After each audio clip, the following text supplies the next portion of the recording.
Dalawa kami ni Evan. Turuan nyo. Parang wala ako ah. Yan. Ikaw, Marilyn, dapat ka maghawak para alam mo na kung paano mo hawak. Marilyn, wala na tayo late, that's too late. Hindi kasi mag-alaga yun. Ang ano? Sino? Yung amo niya. Yung amo niya. Oo, bumpis eh. Kaya hindi niya. Hindi naman ako mag-event. Hindi naman ako mga birthday. Dapat ang may birthday ang mag-imbahan. Hindi ako. Kanino? Kasi tumawag siya kay Lita. Kung inimita daw siya.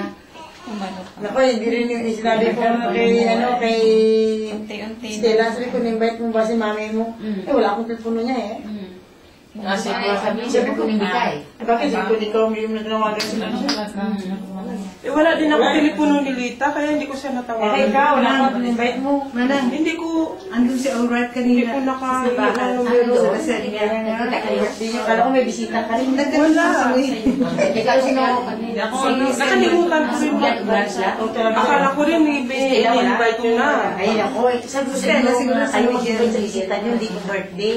YouTube ko to. Hindi ako nakahingi sa'yo. Wala ko nung Hindi dahil hindi dahil sila ano pupunta sila kila Alright.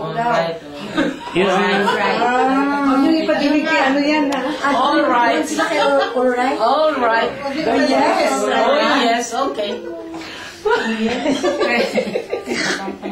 Bakit may tawa? Nakita kami kanina sa simbahan. Alas ka daw yan, sabi. Ayan, dito sa kanila natin tinubong.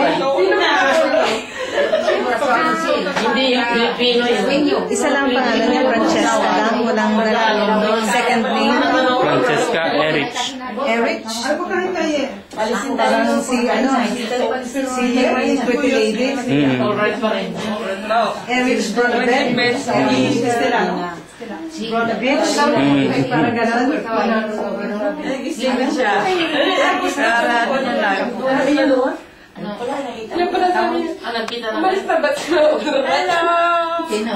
Saan ka sila? Gusto ang birthday. Nag-anyang gato sa paikya. Saya kami ka. Diba? Asing si Joey. Kunti lang kami. Gano'n yung bisita mo.